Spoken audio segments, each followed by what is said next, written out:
Tell us a little bit about Holotype, if you don't mind. Sure. Holotype is a worker placement game. It's pretty light strategy. It is about finding dinosaurs and marine reptiles. We should be clear that they're not all dinosaurs.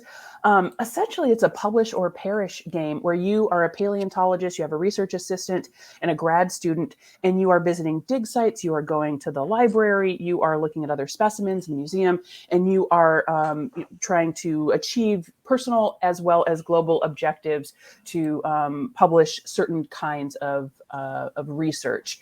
So, it is, academically nerdy in nature on about dinosaurs and reptiles, and it was a lot of fun. I would say that light strategy was really nice, and you're visiting Hell's Creek Formation and all these different dig sites around the country.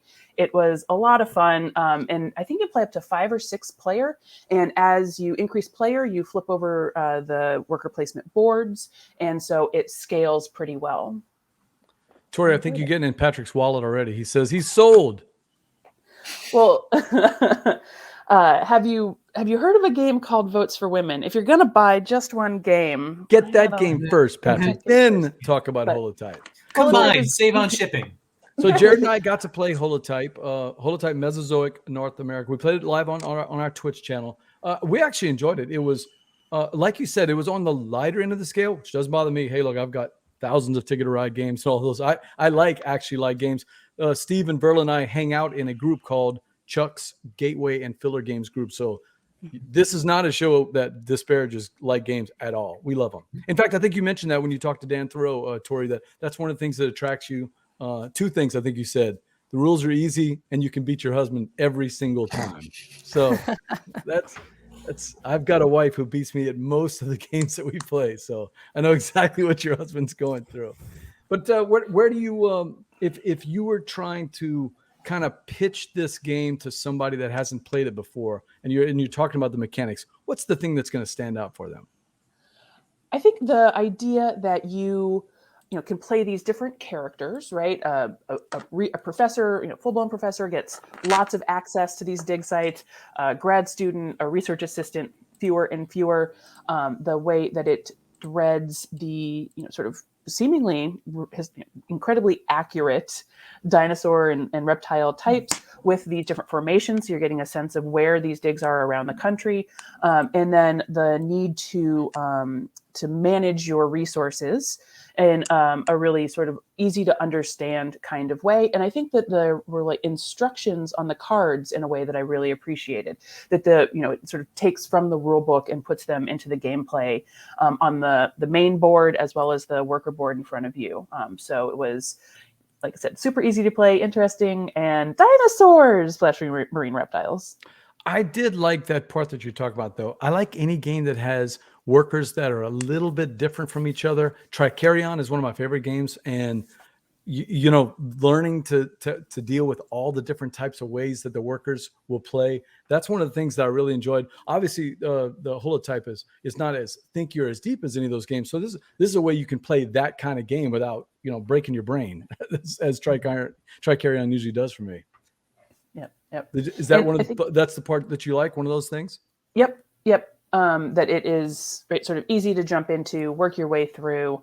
And they've got an expansion. I think I understand they're trying to kickstart, or like they're getting close on a European sort of version, right? Where the decks are for European dig sites. And I would love to see them get to China because there's just some super fascinating research happening. Patrick has a question. To compete for grant money, I don't remember there being any kind of direct interaction between the players for that, which would be pretty thematic, of course, right? Super thematic. Yeah, I don't remember that part. There was a competition for the types of research that you're going to do so that you could either upgrade your cards or fulfill the cards. I'm not sure what the mechanic was, but it was something like that.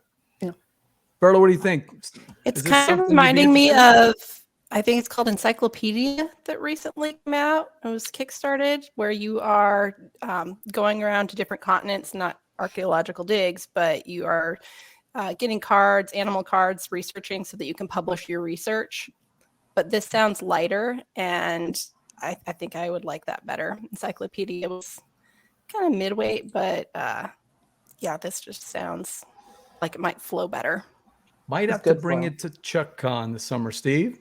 What do you think? Interesting. I'm a college professor myself, so long as this does not come with a faculty senate or committee service expansion, I'm all about it. I had to keep playing the publish or perish card over and over and over again to try. No, I don't remember that. I don't think that's in the game, but no, I really did enjoy it. And it's got dice. Anything that it wasn't an automatic element for. I'm trying to remember what the dice do. Is that the resources that you're going to use to turn in the cards, or is that the direction you're going with the cards? Do you remember, Tori? I think it was the kinds of fossils, right? There were like 3 tiers of fossils that you could accumulate, and you needed like 2 greens and a purple, right? And so those were those cubes that you would then sort of amass to sort of push around so you could get to publish. Yep, we needed it. Sobo, Patrick Newman says. So we have a convention called Southern Board Game Fest over here in Acadiana, Tori, and we, it's one of those kind of regional cons. We get, about 300 people, but we do try to focus on having a nice curated library with lots of different things going on. So Patrick's one of our mainstays. He goes to Sobo. So yes, I will bring it if you want to play it. Might even just donate it to the library. Let everybody get a chance to play it. No comments on the spelling of Sobo, BJ? I should have said something. That's right. Yeah.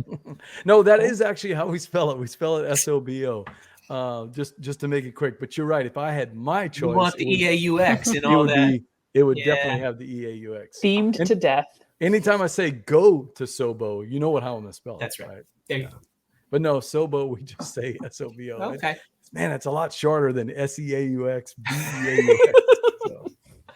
I don't know if you know, Tori, we're obsessed with that down here in South Louisiana. So I have heard. I am so glad you mentioned Holotype because I got to play it a couple of times with Jared. Probably need to get it back on the table because I'm having a little trouble remembering some of the mechanics. But I remember enjoying it, and I remember there being that it was one of those games where it was really competitive all the way down to the end, and I like those kind of games. So.